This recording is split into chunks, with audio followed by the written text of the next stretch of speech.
Well, welcome everyone to the Shale Farm. My name is Dan Miller, here today with my expert pilot, Jacob Redway. And we're going to attempt today to give you a virtual tour of the farm. We're here at the farm for our open house field day, and I know some of you couldn't make it out here today, so we want to give you the opportunity to get a quick overview of what we're going to be showing the producers today. So if you'll bear with us, we'll show you the farm. So if you've not been to the Shale Farm before, this historically was the University of Kentucky research farm. The Kentucky Beef Network has been operating the farm for about 5 years now.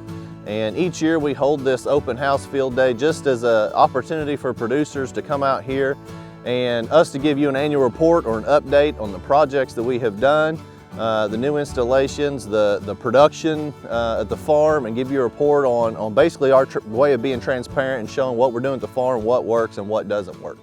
So that's what we're doing here at the farm today, and we're going to show folks the new projects that we've installed in the last 12 months here at the farm.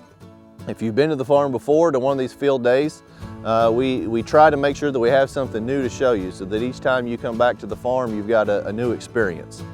So first stop on the tour, we're going to go over here to what historically was the old dairy barn operation.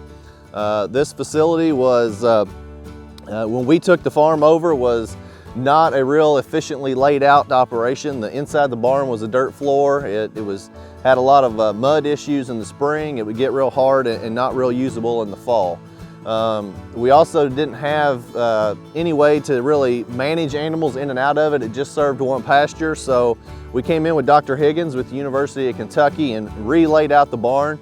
We tore out all that dirt floor and put in a hardened geogrid product in the barn and then bedded over top of it. We then broke the barn up into about 6 or 7 different stalls that we can actually use and manage animals through efficiently. We have, as you can see, a large amount of exposed concrete there in front of the barn, and that was not being utilized. So we knew having that concrete, we wanted to be able to use it for winter feeding since it was a resource we already had. If you see the blue gates there and then some of that blue sewer pipe, that is a feeder that will hold about 6 to 7 round bales. We can come in from the end with the tractor, never have to go in with the cattle and fill that up with hay, and the cattle have access. Going behind the barn, you see the little small structure. That's basically the same exact version, but it has a roof over top of it, and that's a smaller unit that only holds 2 bales. We then added one alleyway behind the barn, so between the big barn and that small barn there's an alleyway. It goes over to the right to a tire water that we installed. But essentially that was the one thing of infrastructure that we added to the farm, to that location, and allowed us to use that concrete to feed multiple groups of animals. So in the height of the winter when we're calving, we mainly use this for a calving facility, we can put all of our heifers, feed them through this facility, and we can have up to 4 different groups that all feed off of this one barn and one feeder based on the gate rotations. The animals in the barn can go and eat off of that feeder by simply opening a gate.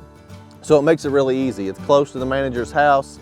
He can walk up there, check his heifers, check the cattle, put feed in if he needs to, move animals to different pens, and all from one efficient spot with the use of correct layout and placement for everything. So this is now we winter feed here, and we calve our heifers out in the spring in this location because it is close to the house, and that's the main purpose for this facility. We use it sometimes to put some calves in if we need to because they're close and have access to clean water. We also have not had to use it yet, but we could use this for a drought feeding purposes as well. So if we got real dry, we could pull the animals up off the farm, put them in this location, feed them a concentrated diet and roll bales and not tear up the farm.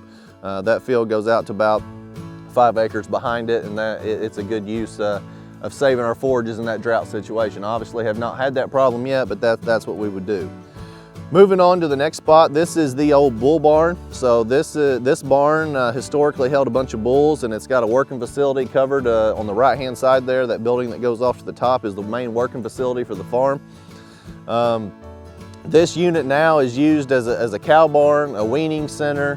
If we have any animals at all that would be in confinement, it would be at this location. So this barn is broken up into about 6 different pens right now that all are inside the barn and then have access to a concrete runout area, what would be behind the barn in this view.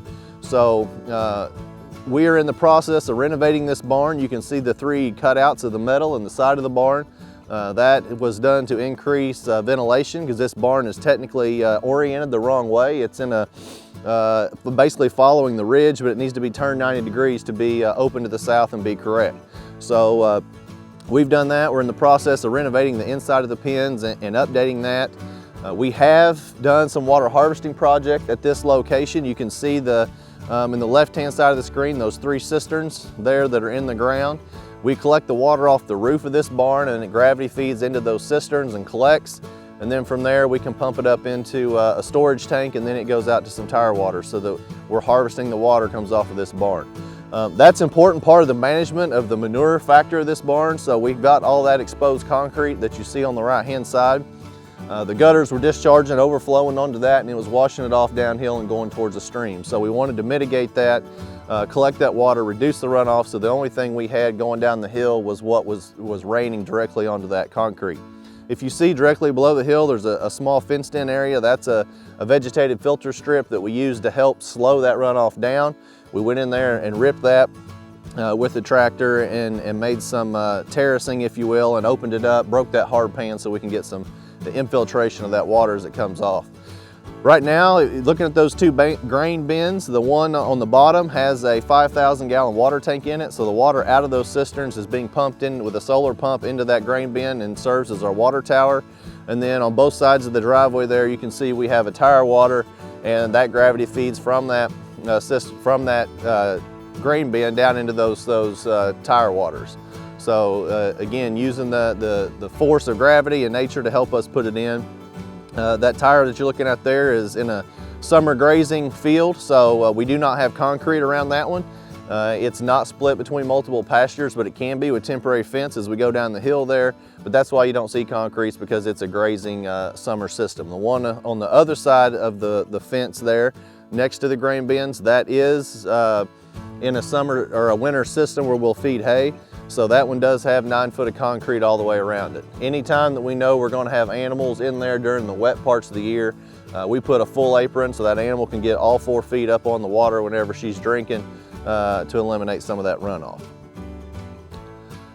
So moving on back the farm and back this ridge, we've purposefully laid the farm out a little bit this way with some of our practices, that when we have a group at the farm, we want an efficient way to show them the different practices that we've done. So as we come back here, we'll see on the left there's a winter feeding area, and on the right that's what we call the 5-way. It was a tire water that accesses 5 different fields. So we can water multiple groups and rotate them through their rotations 5 different ways without having to move some of our water and mineral and that sort of thing. All right, you see that the hay bales and the hoop barns we just flew over. Right here on the left is our fence line feeding system. This is a system Dr. Higgins came up with. It focuses on efficiency. A lot of farmers have to feed at night when they get home from work. They're doing it by themselves. They're doing it in the dark in wintertime. And we're trying to find an efficient way that we're not fighting the cattle to get in the gate and get that hay put in there effectively and easily with one man. So these are all laid out in the fence row. You can come down from the hoop barn, which you saw was close there, fill those feeders up. Each feeder holds 2 round bales. You can fill them up from the roadside without going in the field with the cattle, and the cattle have access, come up and can eat off of those. We actually have 5 different designs, starting with the one with the roof on it. You can see has concrete. It's kind of the Cadillac model. It has all of the bells and whistles. And then the next one is exactly the same, but it does not have the roof on top of it, so you save a little bit of money with keeping the roof off of it. And then as you move down, they get a little bit cheaper to build. The next one, you have the Geo Grid, which we had in the barn for a footing. You can still see the defined area on the screen there. That will be the next most durable. And then as we move down, we get to just geotextile fabric and gravel. The feeders themselves are made of wood, again, to save costs, so it's a little bit cheaper. And then we get to the end, and we've got the traditional hay ring, 2 parts of a 3-part hay ring put in line that'll each hold 1 bale. So we've got 5 different designs side by side that a producer can come look at, see how they function side by side, see how much hay waste there is, see how much annual maintenance there is on that design, and decide which one they like and want to take home.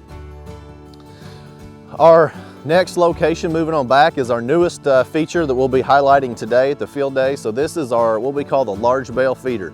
It's basically one of those fence line cubbies that we just looked at, but made much larger. This unit is designed to hold 32 round bales. We stack them in there. You see at the top of the screen, there's a feeding panel.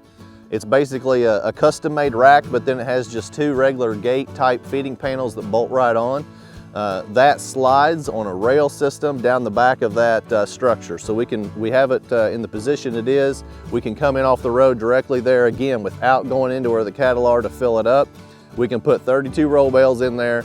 The cattle then have access from the field side coming up on that outside apron, can feed, and then as they eat their 32 bales, that rack just rolls back, and you don't have to come back and fill that thing up again until you've eaten 32 bales. So the idea behind this, again, goes back to efficiency. We're still close to the barn. You can store some roll bales in here. You know, the efficiency on this is a matter of scale depending on how many cattle that will be eating off of it. You know, 32 roll bales may last you 10 days, 32 roll bales could last you a month. If you're really small, it could last you all winter. You could go all winter without having to start your tractor and feed hay. So it just increases the efficiency. We also see that there at the top of that structure, we have another tire water that we put there that is split between the driveway for summer grazing and then the field for winter grazing. So that's our newest tire installation. We do have some heat tubes underneath that to try to keep it open, because this structure and this water will be used during the winter time whenever we're winter feeding some cattle. So here's this. We went up here to see if we can find the cattle. You always hear about these drones, you can check the cows, so we're going to do that here if we can. So this field that the cows are in right now is one of our renovated hay fields. We actually had enough hay this year that we didn't need to make a second cutting back there, so we saved it for the cows and turned them in back there after we weaned the calves to get them some good forage and to get them away from the calves once we fence line weaned and got everything weaned. So you can kind of see as we're above them, we're a standard commercial herd, and that's on purpose. We want to be the truest representation of the average Kentucky producer here at Eden Shale that we can, to try to make this stuff applicable to your operation when you come up here and take it home. So we've got a commercial cow-calf operation that's all spring calving. We're about 50% black-hided animals and about 50% everything else. That's on purpose as well. We do synchronize and breed everything one round of AI in the spring. So we'll take all those black-hided animals and breed them AI to a Hereford, shooting for a black baldy, and then we'll take all the colored cattle, all the baldies, a few reds if we have them, and breed those to a black Angus AI. Again, shooting for a black baldy or a smoke, and obviously occasionally we'll get a red baldy out of there. And then we clean up for 60 days with black bulls. At 60 days, we pull the bulls out and we pregnancy check everything, and anything that's open is a cull cow. We don't keep them. You know, you're not making money if they're not bred. So we're pretty rough on them in that regard, but here after 5 years of doing that, we've got a pretty good consistent herd of cows that tend to breed back, and we've got about 95 bred animals right now after pregnancy check that we can take in the spring to calve. So slowly building our numbers up to about that 100 mark, which is kind of where we want to be, a goal here at the farm. So one thing we do like about Eden Shale Farm is we manage the farm much like a producer has to manage it. We use the money from those calf sales to operate and cash flow the farm. You know, whatever our calves sell for that year, that's what we've got to buy fertilizer and, you know, bale and twine and diesel fuel and all that sort of thing. When it comes to these best management practices that we've seen today in this tour, that's where we've reached out to industry partners to have them come in and help us to put this stuff in, you know, so that when a producer comes up here, they've got a lot of different things to see. We've got multiple ideas. We've got repetitions with different designs over the same concepts. You know, we've harvested water in different ways. We've shown different ways to feed, those sort of things. So when you come up here, you've got multiple things to look at, and hopefully one of those ways will work back on your operation.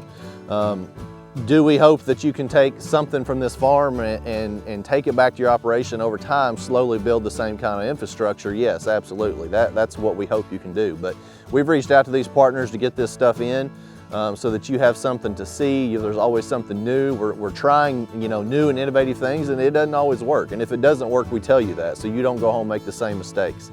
But you know, as you've seen the farm, and if you've been up here before, you know it's just a normal working farm. And that's something we like about it. You know, that we've got 961 acres here at Eden Shale.